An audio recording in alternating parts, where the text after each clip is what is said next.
First here at 4, statements Cory Bigsby made about his son Cody when the father was in police custody can be used in the upcoming trial. That ruling today from a Hampton judge. Good afternoon and thanks for joining us. I'm Amy Avery. Stephanie and Regina are off tonight. 10 on Your Side reported yesterday Cory Bigsby wrote a jailhouse confession detailing how he killed his 4-year-old son and buried his body in Maryland. Chris Horn has more on the judge's ruling.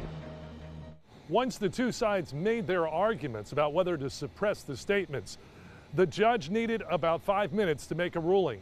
He says those statements made last year while Cory Bigsby was incarcerated can be used as evidence against him at trial.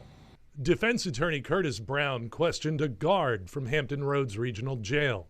On Christmas Day last year, she testified that Bigsby wrote a statement and placed it on a slot where prisoners commonly communicate with guards. The guard testified that Bigsby did this voluntarily.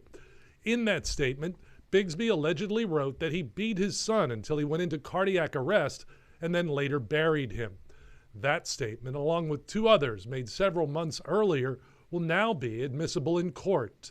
Well, we knew the law was on our side, and it was a frivolous motion, and the court has ruled accordingly, and we are happy about it, and we're ready to try the case. Mr. Bigsby, what do you have to say about what happened today? He's not going to talk at all again. I've told him not to talk, so I'm going to not talk anymore. Try to set a good example. There was a minor victory for Cory Bigsby's defense this morning. The judge ruled that the Commonwealth has to turn over all the body cam footage for any of the Hampton police officers who responded to his home in Buckrow the day that he reported his son missing.